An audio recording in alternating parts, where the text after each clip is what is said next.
मेरा नाम राजेश है।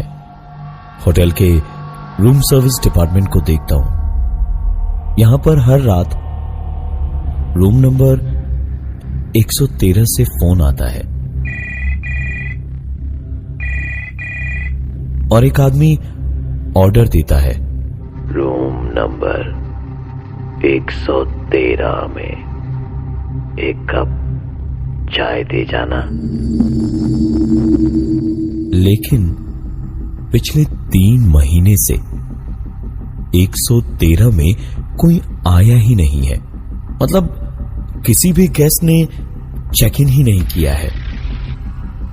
अब चाहे जो हो जाए, मैंने फैसला कर लिया है कि मैं उस कमरे की तरफ कभी नहीं जाऊंगा। कभी मुड़कर भी उस कमरे की तरफ नहीं देखूंगा, क्योंकि पता नहीं उस कमरे में क्या है। कुछ तो अजीब है। मेरे ऐसा सोचते सोचते ही ठीक 15 मिनट के बाद मेरा फोन फिर से बजा और फोन उठाने पर उधर से आवाज आई, 15 मिनट पहले एक चाय बोली थी, अभी तक आई क्यों नहीं? मैं नहीं जाना चाहता वहां चाय लेकर, लेकिन अब करता भी तो क्या। कुछ ही देर के बाद मैं ट्रॉली पे चाय बिस्किट्स लेकर रूम नंबर 113 की ओर जा रहा था। दिल में हमेशा की तरह कई सारी बातें थी। कौन फोन करता 113 से हर रोज? कौन है जो वहां पर हर रात मुझसे चाय मांगता है? और क्यों मेरे ही पास ये फोन आता है? चुपचाप मैंने ट्रॉली ले जाकर 113 के बाहर रख दी और दरवाजे पर नॉक करते हुए कहा, रूम सर्विस, आपकी चाय आ गई है सर। इतना बोलकर मैं वापस सीढ़ियों की ओर चल दिया और कुछ आगे ही गया था जब एक आवाज हुई। मैंने पलट के देखा तो 113 का दरवाजा खुला और ट्रॉली अंदर खींच ली गई, जिसके बाद दरवाजा बंद हुआ। आज एक मौका है मेरे पास। जरूर सीसीटीवी कैमरा में उसका चेहरा आया होगा। आज पता चल ही जाएगा कि 113 में कौन है। दौड़ करके मैं नीचे सिक्योरिटी के पास पहुंचा और सीसीटीवी मॉनिटर स्क्रीन्स के सामने बैठ गया। रूम नंबर 113 का दरवाजा दिखाई दे रहा था। कमरे के बाहर ट्रॉली भी नहीं थी। मुझे तो बस दरवाजे के खुलने का इंतजार था।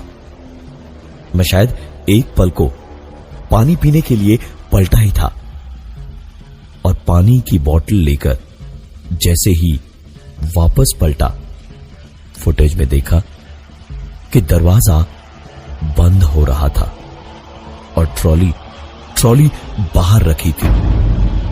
मुझे समझ नहीं आ रहा था कि क्या करूं। आज एक तरकीब आई तो वो भी फेल हो गई, लेकिन शायद किस्मत सिर्फ खेल ही रही थी।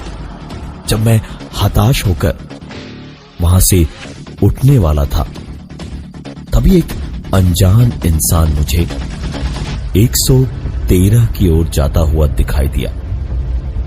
उसकी पीठ कैमरे की ओर थी और वो बड़े आराम से 113 के सामने तक गया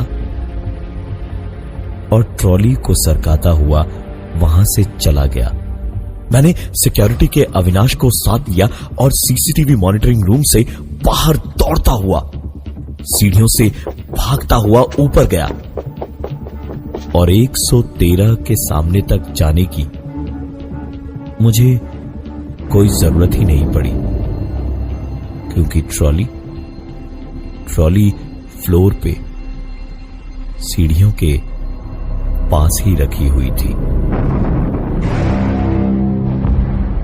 अविनाश को साथ लेकर मैं सीढ़ियों से ऊपर भागा, फिर 2 फ्लोर और ऊपर गया, वापस नीचे आया, लेकिन वो इंसान हमें कहीं दिखाई नहीं दिया।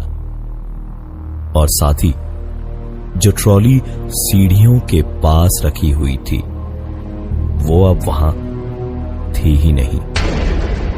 यह आज आखिरकार क्या हो रहा था मेरे साथ? अविनाश को लेकर मैं नीचे वापस सीसीटीवी मॉनिटरिंग रूम में गया और तभी वो आदमी फिर से दिखाई दिया। उसने हम दोनों को सीसीटीवी कैमरा की मदद से शायद देखा और उसी अनजान आदमी ने जो पहले ट्रॉली को 113 रूम नंबर के सामने से ले गया था, उसने ट्रॉली को पकड़ा और सीढ़ियों तक ले गया। और उसके बाद पूरा वीडियो अचानक ही धुंधला हो गया। हम दोनों सोच ही रहे थे कि ये क्या हुआ कि उतनी ही देर में वीडियो साफ हुआ और उसमें सामने खाली बरामदा दिख रहा था जहां वो ट्रॉली रखी हुई थी। हम दोनों अगर तुरंत भागते तो पहुंच के उसे पकड़ सकते थे और जब दौड़ते हुए वहां पहुंचे तो देखा ट्रॉली वहीं थी, पर वो इंसान अगल बगल दूर दूर तक कहीं नहीं था। एक कागज का टुकड़ा पड़ा था उस ट्रॉली पर जिस पे लिखा था थैंक यू। सारी रात आंखों आंखों में कट गई। सुबह हुई। रात को तो वहां जाने की हिम्मत ही नहीं हुई हमारी, लेकिन सुबह होते ही अविनाश को लेकर मैं 113 में पहुंचा। पूरा कमरा अंधेरे से भरा पड़ा था। घुस के हम दोनों ने बड़ी सी खिड़की के पर्दे हटाए। कमरे के अंदर अब साफ साफ उजली सी रोशनी में सब कुछ दिख रहा था। पूरा कमरा किसी नॉर्मल होटल के कमरे जैसा ही था।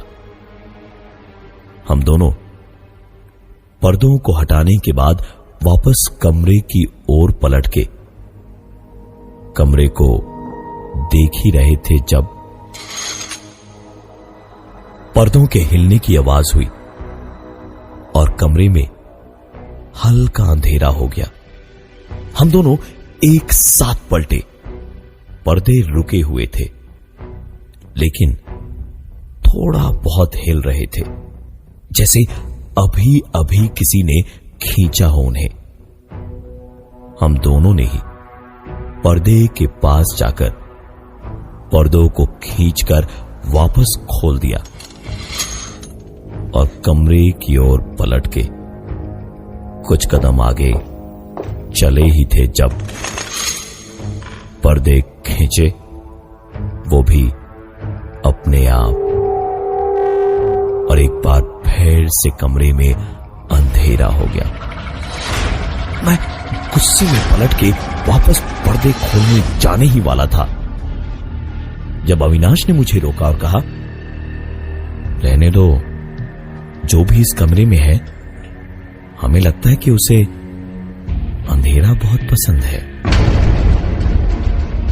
मैंने बातों ही बातों में अविनाश से कहा, पर ये कौन है और चाहता क्या है?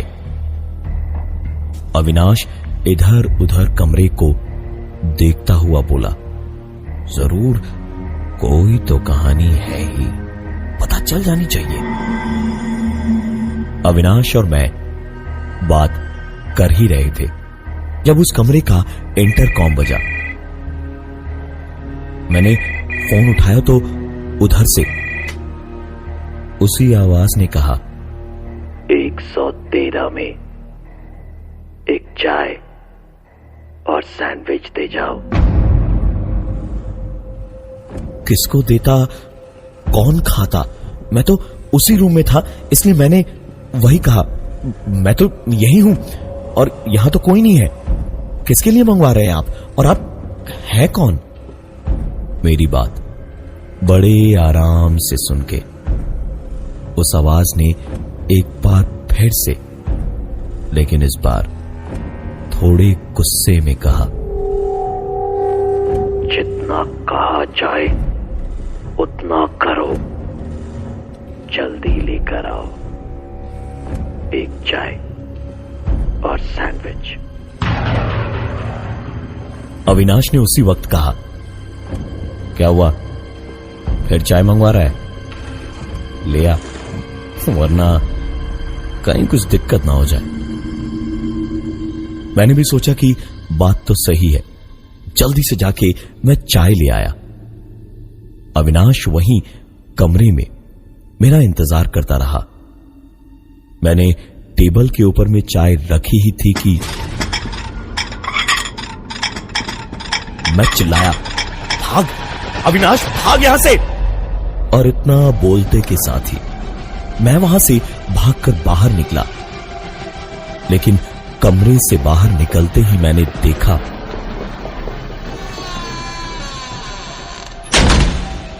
कमरे का दरवाजा जोर की आवाज से अचानक बंद हुआ और अविनाश अंदर ही बंद हो गया।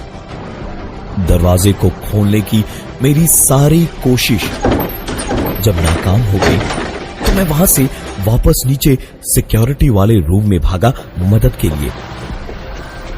और मॉनिटरिंग रूम में घुसते ही मैंने जो देखा वो देख के मैं शायद बेहोशी हो जाता।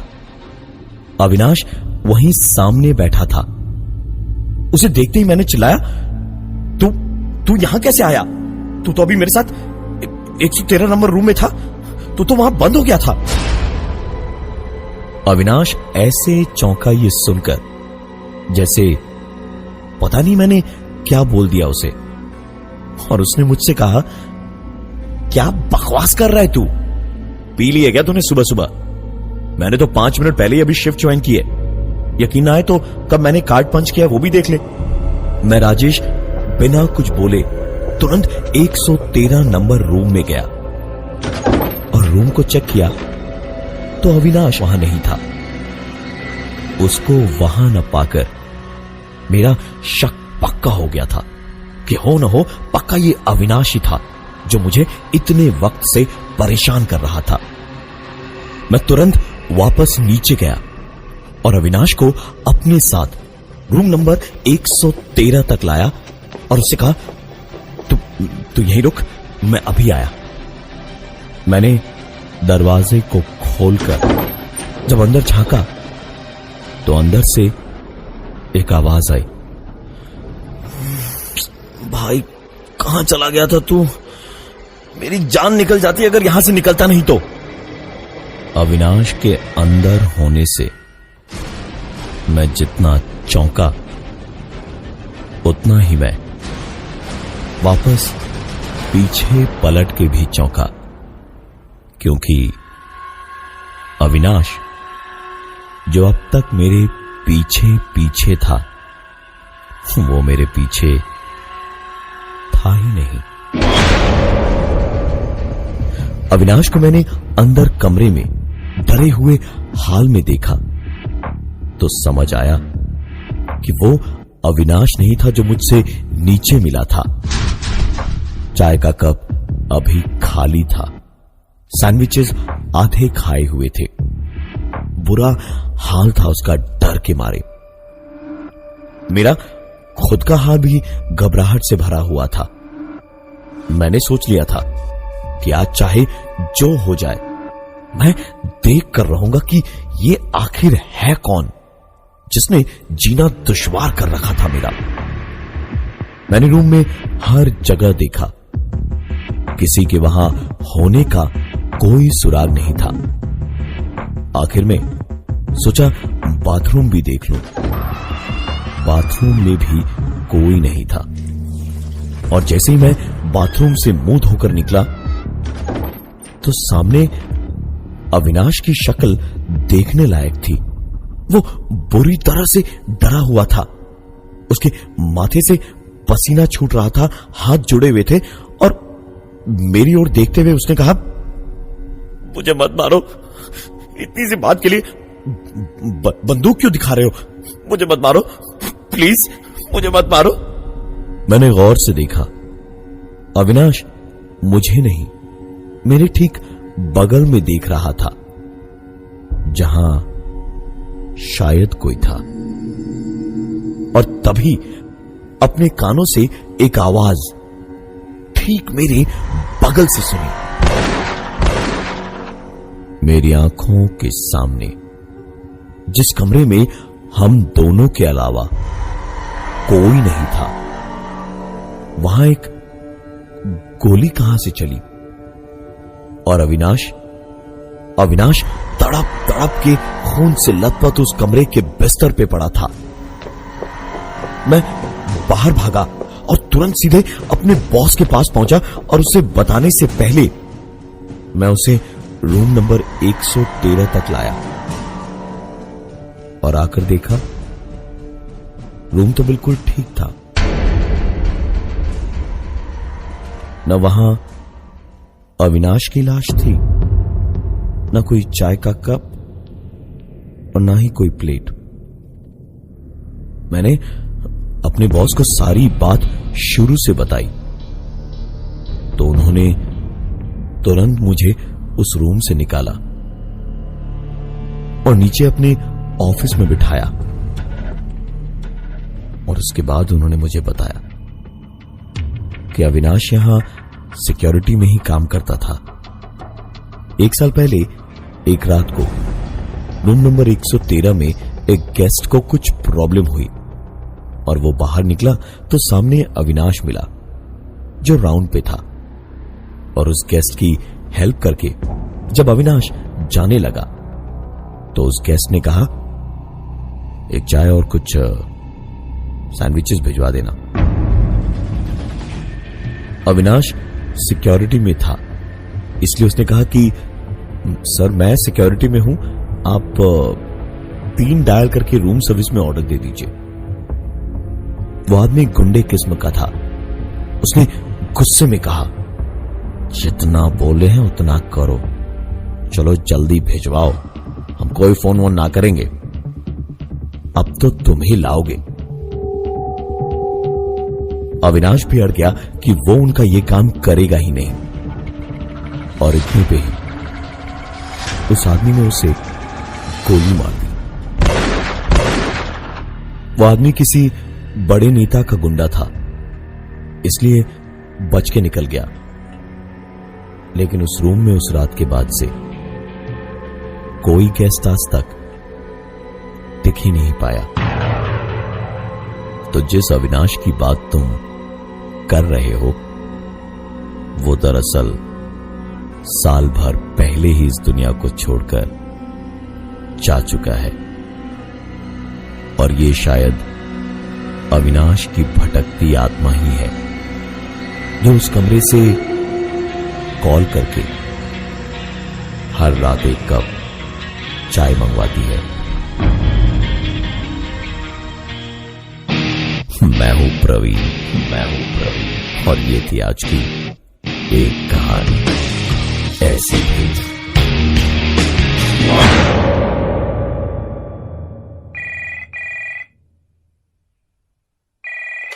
मैं प्रवीण बोल रहा था। वो क्या है कि सीजन 2 ऑफ एक कहानी ऐसी भी खत्म हो गया। आज 100वां एपिसोड था। जरा एक कप चाय भेज देना स्टूडियो में। 93.5 रेड एफएम पे न्यूयॉर्क रेडियो फेस्टिवल 2015 का best innovation and best narration category में अवॉर्डेड शो एक कहानी ऐसी भी प्रवीण के साथ।